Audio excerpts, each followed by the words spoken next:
Do you know we have this guy to thank for Fortnite battle passes? Well, there's a few steps in between, but we'll address that throughout this video. 18 years ago, on April 3rd, 2006, Bethesda Game Studios released the Horse Armor DLC for their critically acclaimed RPG, The Elder Scrolls IV Oblivion, at the crisp price of $2.50 USD. If charging real money for 2 pieces of purely cosmetic horse armor in a single-player video game doesn't sound absolutely diluted to you, well, I'm sorry, but one, I have to apologize to you because your brain's been fucking broken by the normalization of microtransactions in video games.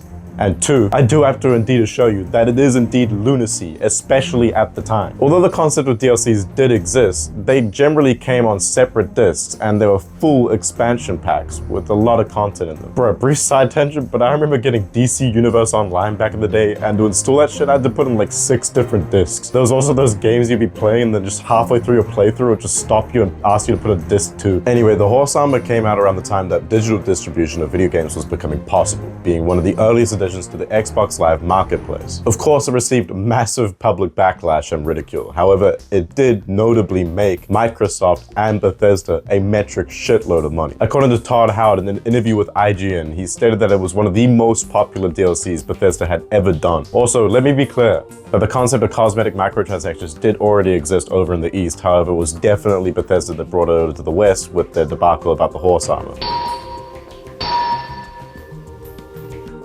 We'll come back to Bethesda later, but first let me address Roblox of all fucking things. This game/company is a fucking rabbit hole of potential child labor lawsuits, and I'm pretty sure they pioneered some of the finest predatory business practices in the gaming industry, which is honestly pretty slept on considering the fact that it's a kid's game, but in my opinion that makes it even more egregious. What I'm primarily talking about is its virtual currency Robux and how it ties into the game's ecosystem as a whole. You see, on Roblox, it's the players that make the game. Roblox, the company, provides the website, game engine, and the servers that all the multiplayer is hosted on, but otherwise, all the content that is on the website is generated by users, with the incentive for users to develop games being the potential to earn Robux by putting microtransactions in their games so that other players can buy. Why would the developers and really anyone want this virtual currency Robux anyway, you may be wondering? Well, in 2007, Roblox added a marketplace to their website called the Catalog, in which Roblox themselves and users could sell virtual cosmetics for their players. 2 years later, they introduced limiteds, which are pretty self-explanatory, basically just selling a limited quantity of an item or selling an item for a limited period of time. Players could then take these limiteds and sell or trade them to other users later on. Some of these limiteds have sold for legitimately large chunks of cash, like the Dominus Frigidus, which sold for 200 million Robux, aka 2.5 fucking million USD. It's actually fucking disgusting that someone spent that much money on Roblox. I only found that out while researching this. Regardless, this is probably one of the first examples I can think of where a video game company aggressively marketed digital cosmetics with FOMO, or fear of missing out. I should also mention that in 2013, Roblox introduced the ability to trade in earned Robux for real-life cash. However, before you think about becoming a Roblox game dev, let me express to you how fucked you're getting in that equation. Robux is, for one, arbitrarily generated by Roblox themselves, so they set the value of whatever the fuck they want it to be. If you somehow create a game that's popular enough to garner people that want to spend Robux, aka real money on it, and decide to add, say, a weapon upgrade that costs 100 Robux, well, Roblox taxes 30% of that, leaving you with 70 Robux. Not so bad, you may be thinking. Well, your next challenge is to generate 100,000 of those fuckers, equivalent to 1,000 USD, because that's the minimum withdrawal you can make. Do you know what the real stinger is though? If you actually manage to generate 100,000 Robux,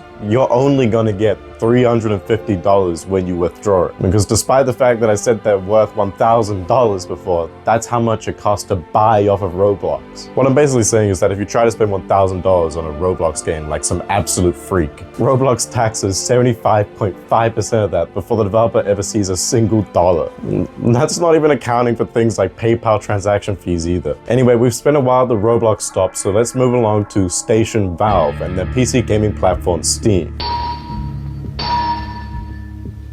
In May of 2009, Valve introduced one of the most impactful updates to a video game in gaming history, that being introducing hats to TF2. Again, these were self-explanatory, just equipable in-game virtual cosmetics. What set them apart from Roblox items, however, was the method of acquisition. While playing the game, users had a chance for a crate to drop into their Steam inventory. They could then go to the in-game store and purchase a key to open that crate and then generate a random hat.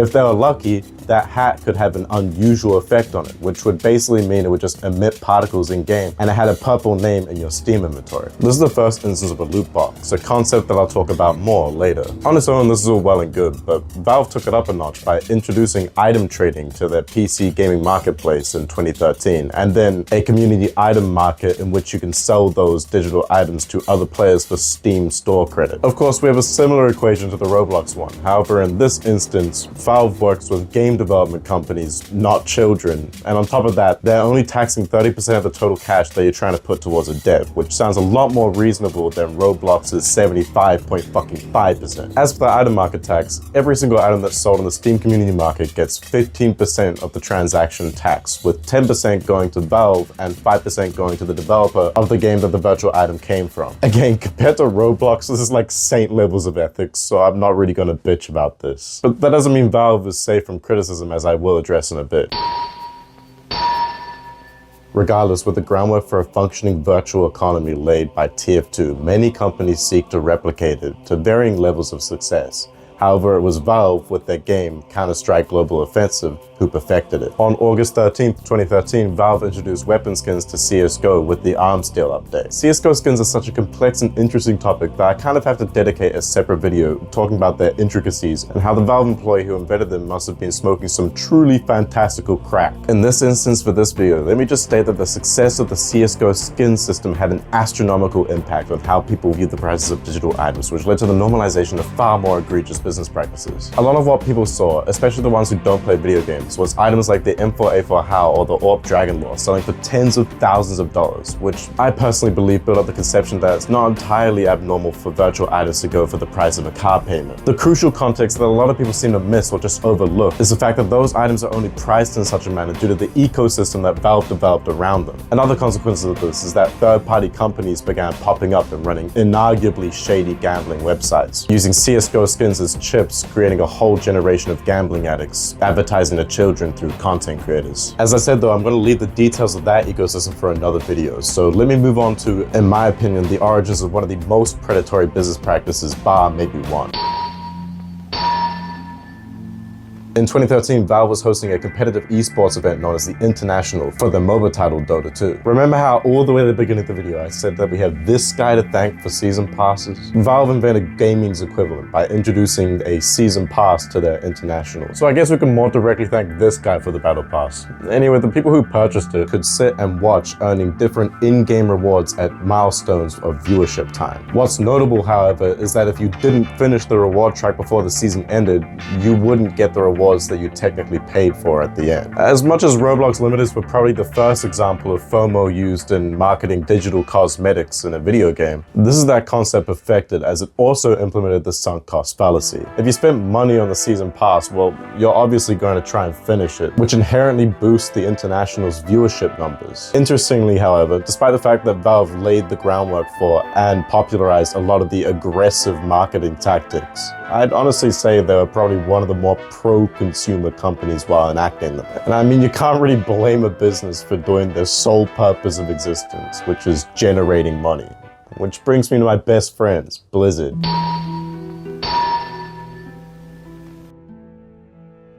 I'm personally shocked that it took this long to address them, but regardless, as you may know, they're the developers of World of Warcraft. Now before I continue, how do you think WoW is monetized? Is it A, you purchase the game and its expansions, B, a subscription-based model in which you can play for the duration of your subscription, or C, an in-game store which sells you cosmetics and in-game advantages?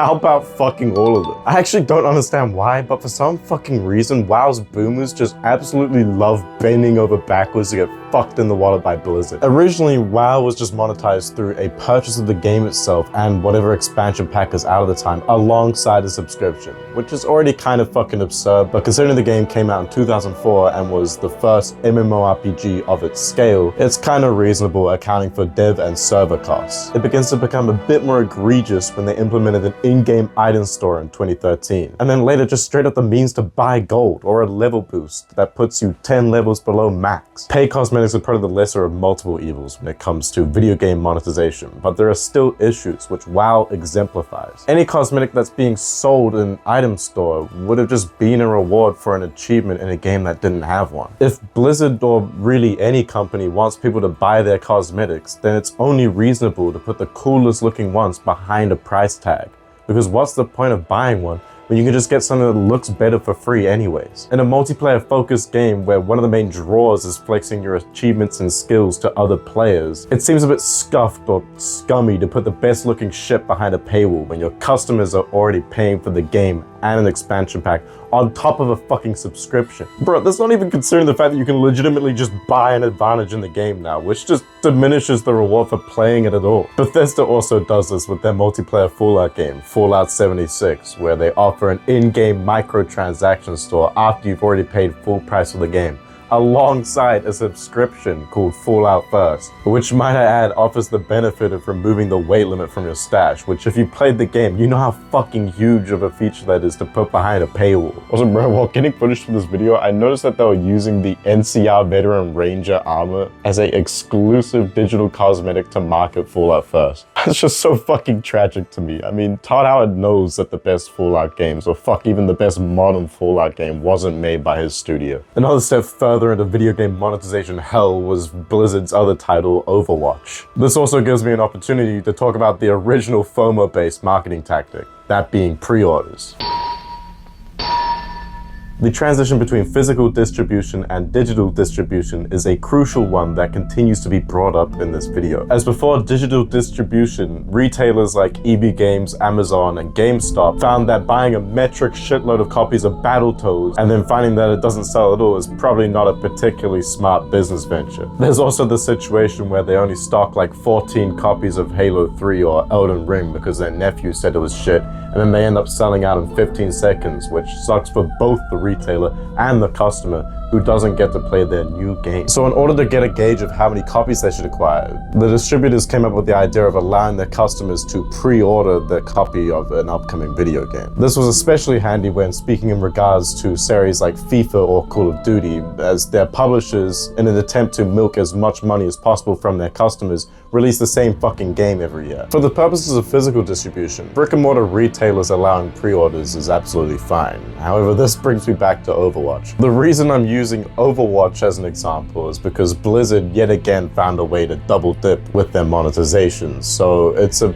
convenient example for me. Overwatch released in 2016, the year of the apocalypse. Digital distribution was definitely a norm at this point, and so was adding multiple pre-order editions. Look, it's arguable that you should never ever pre-order a digital game because you can literally just wait 5 minutes after launch and there's probably someone already streaming it, so you can judge whether or not it's worth the cost. Publishers had a solution for this line of thought, and that was of course by including FOMO in the equation and then sticking a big fuck off price tag on it. In the instance of Overwatch, they had 3 editions, a standard, Origins, and Collector's Edition. Notably, if you purchased any of these editions, you got access to the open beta 2 days earlier than everyone else. This concept became particularly common at around this time as well, but Blizzard themselves first did it with StarCraft 2 in 2010. You also got a skin for one of the playable characters in the game, Widowmaker. Origins Edition is where it gets interesting, however, because they tried to tie all of their properties into one big FOMO package. If you pre-ordered the Origins Edition, which cost 20 extra USD than the Standard Edition, you got 5 exclusive skins in Overwatch itself, and an exclusive cosmetic in their other titles like WoW, Diablo 3, Hearthstone, StarCraft 2, and the dead on arrival Heroes of the Storm. This is also a practice they've been doing since 2012 with their WoW expansion, Mists of Pandaria. Finally, we get to the Collector's Edition, which is probably the only practice talked about in this video that's full enough. And again, that's just down to the transition to digital distribution. That's because it comes with a physical real-life figurine alongside an art book and soundtrack, as well as, of course, the aforementioned digital bonuses. What's funny or sad, I can't really tell, is that it only costs 130 USD as well, which compared to some of the prices I'll get to in a bit, this is basically pittance for an actually pretty decent pre-order exclusive.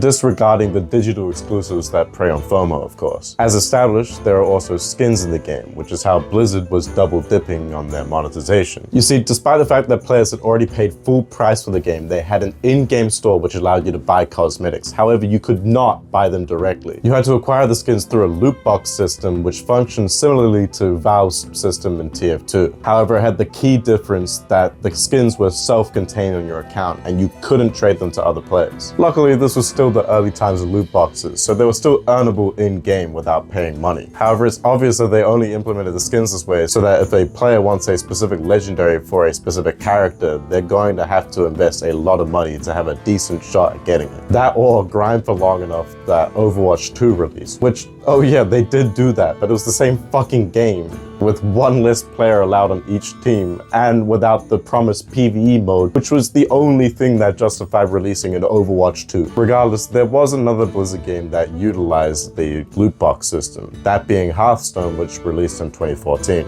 The difference there was that you were opening packs which gave you cards, which were the centerpiece of that game's mechanics. So it is by definition pay to win, even possibly pay to play. As up until recently, and somewhat still, it's very hard for a free-to-play player to keep up with the meta decks, as cards are frequently released in expansions and old ones are updated or removed from the playable card list.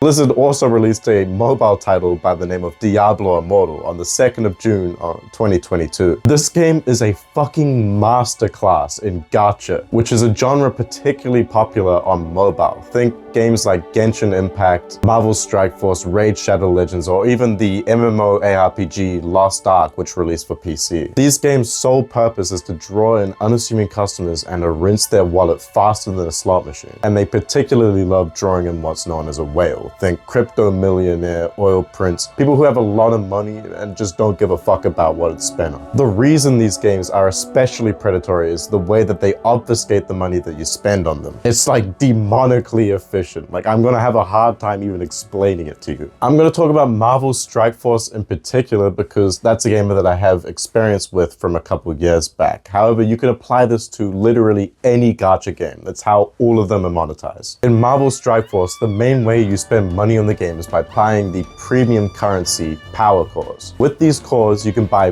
various other currencies. Those would be gold, energy, ISO energy, blitz charges, arena charges, raid tickets, training modules, 4 different types of ability materials, and like 15 different types of energy depending on what events are running at the time. The issue is you can't directly buy gold, for example. You have to buy a gold orb for 450 power cores, which you then gamble for a normally dog shit quantity of gold with. You can also earn gold by spending energy on missions, which is also how you get the materials to earn and upgrade characters. There's like 18 different ways you can upgrade a character. You have character shards, which is how you make a character playable and upgrade its star level. You have red stars, which affect the strength of its star level. You have their 6 different gear slots, which once you fill brings your character up a gear level, with a total of 13 gear levels when I was playing, but it's probably more like fucking 19 now. There's also ISO levels, which add small percentage-based buffs, ability levels. Look, I don't want to explain this dog shit game. Just understand that those currencies I listed off at the beginning lead into other sub-currencies that lead into other sub-currencies, all of which you have to gamble for. And this concept is applicable to every gacha game, especially Diablo Immortal, which allegedly has a price tag of well over 540,000 USD to max out a character. You wouldn't fucking know it though unless you actually check your bank statements because of the way that they obfuscated it. Early access is the final concept I want to touch upon before I bring this video back to Todd Howard and Fortnite. This came about around 2012 when Valve introduced Steam Greenlight to their platform alongside the early access feature. Up until Greenlight came about, the entire Steam store was hand curated, which is what made games like Bad Rats a gag gift because it was a wonder how games that dog shit were on the store in the first place. That of course changed relatively quickly as Steam Greenlight allowed literally anyone to put up a proposal for a game and then the community would vote on whether it got accepted. Look, it wasn't all dog shit that came from Steam Greenlight. We got titles like Kenshi, Project Zomboid, Cry of Fear, Black Mesa, just to name a few. But for every good game, there was about 100 more shit smears, a lot of them partaking in early access. You see, early access has been used for good reason, like in the case of the aforementioned Project Zomboid. However, the large majority of the time, developers just used it as an excuse to release an unfinished game at full price. 90% of these games will literally never see the light of a full release, and even if they do, they're still charging their customers to bug test their broken piece of shit game. I can think of two examples that I have personal experience with that aren't even on Steam. That would be Battlestate Games' Escape from Tarkov and Robert Space Industries' Star Citizen.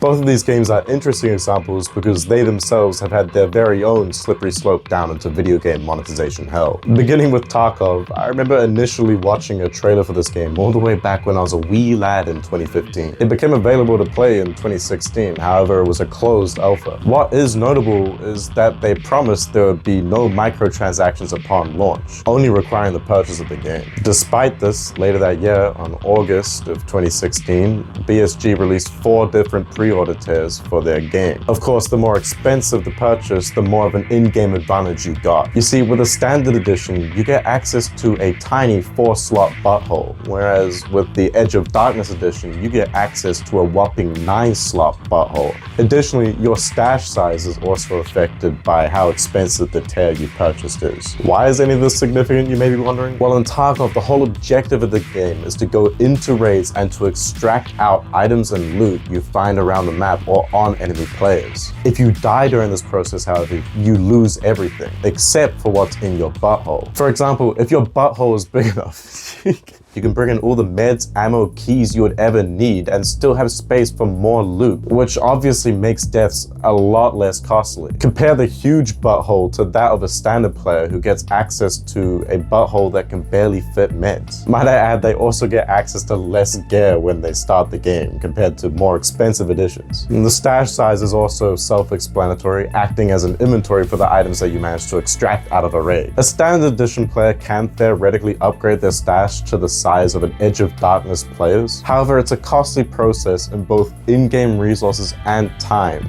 Plus, there's the fact that they wipe the game every 6 or so months because it's still in early access. So, what's really the point? I haven't even mentioned the most major issue yet, and that's the fact that Battlestate Games promised Edge of Darkness would be the most expensive edition of the game. And of course, it was only meant to exist for a limited period of time, so playing on that FOMO yet again. Additionally, they also stated that you would have access to all future Tarkov DLC. What's actually fucking wild though is that they just straight up lied, because when the timer went up for Edge of Darkness, they just released a new, more expensive edition, which cost $100 extra for a total of 250 USD and was originally intended to lock away the PvE single player mode behind it. That was until the community packed a massive shit and they also allowed Edge of Darkness players to have access to it. They reasoned that the single player was not a DLC, it was just a game mode, which is a pathetic attempt to dupe a customer base that was insanely loyal up until that point. Moving on to the other early access example I had, Star Citizen. This game is particularly interesting because if it wasn't for the platform Kickstarter, the game and the company that creates it wouldn't exist. Kickstarter is a website that allows people to pour money into pipe dreams in the hope that the person receiving the money doesn't just buy a yacht with it. Well, in 2013, a game concept called Star Citizen dropped on the website with a goal of 500,000 USD. Their intention was to make a fucking space life simulator MMORPG with a player-driven economy, open world with hundreds of star systems, a separate single-player story-driven title by the name of Squadron 42, and countless other buzzwords. The project was massively successful, raising $2,134,374 on just the Kickstarter alone. However, that wasn't where the majority of the cash was raised, because even before the game had any sort of playable content, there was of course a store available in which people could buy imaginary ships. Bear in mind that all the ships that have been added to the game are currently earnable through just playing the game. However, despite this, whales are more than willing to spend tens of thousands of dollars on acquiring ships that aren't even past the concept art stage. If you end up spending enough money, they add you to an exclusive club of whales where the main perk is being able to buy every ship in the game at once for 42,000 USD, because it's too exhausting buying them one at a time. I myself, for example, have only spent around 50 USD because that's roughly the minimum that you have to spend to get access to the playable content. Another issue, however, is the fact that the game is so fucking buggy, it's arguable whether you can even call it playable. I've only been able to play the persistent universe on the public test servers and not the live servers, which seems a bit backwards to me, because generally stability is supposed to be the other way around. I know, good. Due to the fact that they have an early access tag, and will continue to for the rest of my entire natural lifespan, they don't give a rat's ass about optimizing content that's already in the game because it's highly likely that it will just be rewritten or removed in a month or a year or two or whatever the fuck. So until they finish making Life 2.0, you can expect it to be buggy as shit because for whatever reason, the whales continue to reward this development practice and just keep pouring tens of thousands of dollars into virtual pixels that haven't even been drawn yet. At least it's better than the other space games, Starfield, which is how I bring it back to Todd Howard for the final time. You see, Bethesda has 3 flagship game series, that being Fallout, Elder Scrolls, and Starfield. All 3 of those games, bar maybe the latter, have extremely active communities and modding scenes. Bethesda noticed this, and also noted the fact that they were not generating any money from it other than the initial purchase of the game. As a result, they decided to add a mod store to all 3 of those aforementioned titles called the Creation Club. The actual only benefit of this is that it provides modding to console, which is honestly pretty neat. However, if you're on PC, you could and can still get all of the mods for free. So I don't know why you would just go through Bethesda's store. Might I add that bar Steam, every virtual store in this video forces you to spend more money than you need to and obfuscates how much you're spending by making you purchase a virtual currency that you then use to buy the game, or dare I say mod. Generally, it's set up in a way where if you want to buy, for example, a $15 game, you're gonna have to buy 2 $10 packs for $20, leaving you with $5 worth of useless virtual currency. That may even pique the idea of buying a third $10 pack so that you can buy 2 $15 games and not waste that virtual currency. Anyway, the point stands. As much as Todd Howard and Bethesda were responsible for some of my favorite childhood games, they're also responsible for starting some of the most predatory business practices in the Western gaming industry, that being in the form of paid cosmetics and now paid mods. Finally, we address Fortnite. Although gacha/mobile games have far more egregious marketing tactics, as I've established, from what I can tell, that's kind of why people play them. Mobile gamers are fucking crackheads, bro. They pride themselves on how much money they've spent on their fucking alternate costume version of their anime waifu. Like, just look at r/gacha or really any of the individual subreddits for any mobile game. It's a fucking cesspit, and it truly is an enlightening experience. Nugget. Regardless, I think Fortnite, or more specifically V-Bucks and the Battle Pass, are the pinnacle of all the egregious marketing tactics talked about in this video, combined into some fucked up amalgamation of a well-oiled, perfected mummy's credit card demolishing machine. They've got virtual currency, which is fucking annoying to buy in the correct increments. They've got the season pass, which not only utilizes FOMO, but also uses the sunk cost fallacy, encouraging users to keep playing the game as it builds up the conception that you are wasting your money on the battle pass if you don't get the penultimate final skin. They had multiple pre-order tiers to get early access to one of the earliest seasons back in 2017, which of course have limited time exclusive cosmetics tied behind it as well. The most important piece of the puzzle, however, is the fact that the game is entirely free to play and on every platform, which makes it extremely accessible. That in conjunction with its gameplay and art style, it was the perfect shitstorm to become the most popular game in the West, especially among younger audiences. There's a reason they collaborate with huge artists like Travis Scott or Ariana Grande, or video games like Among Us or Halo. It's because they rinsed an absolutely absurd amount of money from their players, more than any game that is ethically monetized could ever imagine. The evidence is in the numbers. I mean, Fortnite is the single highest grossing piece of media of all time, and it isn't even close, with a total of $26 billion generated in its 7 years of existence. That does bring it to the title of Dethroned though. This wouldn't be a good video about video game monetization if I didn't at least acknowledge Rockstar and their titles Red Dead Redemption 2, or more specifically, Grand Theft Auto 5, which was the highest grossing piece of media of all time, up until it was dethroned by that game I just talked about. You see, back with their earlier titles like GTA 4, Rockstar used to slate the release of DLCs, which were generally pretty expansive and had a lot of content in them. It's very likely that the same was planned for GTA 5. However, if those plans did exist, they changed in October October of 2013 with the release of GTA Online. Through selling shark cards, which is how you buy in-game cash in the online mode, and a subscription service that was added later on, alongside being the second best-selling game of all time with well over 200 million copies sold, putting it just behind Minecraft, which, might I add, was ethically monetized up until Microsoft acquired it. Anyway, Rockstar has accumulated well over $8.5 billion from GTA 5 alone as of 2024. It's absolutely no wonder why Rockstar moved development time away from DLCs and towards more shit to put in their online modes for RDR2 and GTA Online. Before I finally reach the conclusion of this video, I want to quickly touch upon what I think the future of video game monetization will look like. And to illustrate that, I'm going to briefly talk about Xbox Game Pass. Now, I have mentioned this subscription service in a previous video, but there have been some rather predictable changes since then, specifically in regards to prices. You see, Xbox Game Pass was a subscription offered by Microsoft in which they allowed PC and Xbox players to have access to hundreds of some of the most popular games on the market for just $15 a month. The main concept I initially focused on was the idea that this could be one of the earliest steps towards the consumer not owning the product, or more specifically game, that they purchase, which is something that publishers have wanted to push for a while now. However, there was one major point I didn't really have time to address in that short form video. That being the fact that the Xbox Game Pass is so aggressively low priced that it just seems like they did it in an attempt to outprice all the competition so that they could establish a monopolistic level of market share.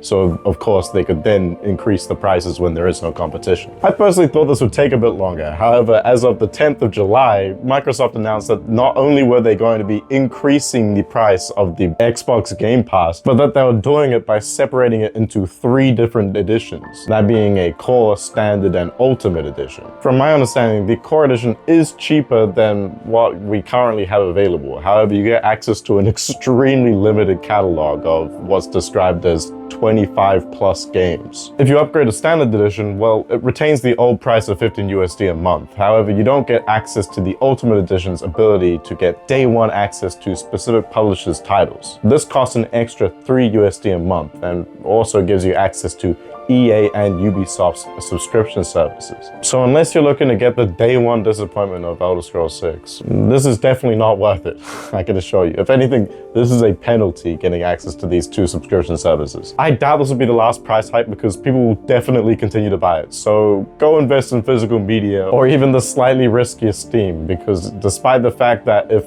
either Valve or Steam goes down, you lose access to all of your games. I personally think that considering Valve has already had a near monopolistic grasp on the PC gaming market for the past 20 years, and they haven't really done anything too immoral or anti-consumer with that, at least that I can think of, they seem like a much safer bet than any Microsoft-owned subscription service. Anyway, that brings me to the... If there is one takeaway I want you to have from this video, it's the fact that you do vote with your wallet. Monetization methods such as the $500 League of Legends skin or buying the same game every year just to spend more gambling on the football you want to play with wouldn't exist if it wasn't for the fact that developers are rewarded for enacting them. There are plenty of games with well done monetization. Just as some examples, you have the aforementioned Elden Ring, Kenshi, or Project Zomboid, or even the game that this music is from, Disco Elysium. These are the developers that you should be rewarding, not the fucking demons in EA or Ubisoft that are publicly planning on replacing their game devs with generative AI. They just understand that video games have some of the highest potential earnings in all of entertainment, if not every industry out there. It was $2.50 for the horse armor back in 2006, and now it's $15 for a mod that adds the horse. Thank you for watching, and if you enjoyed, a like would be appreciated. And I'm sure you won't regret subscribing to see my future content.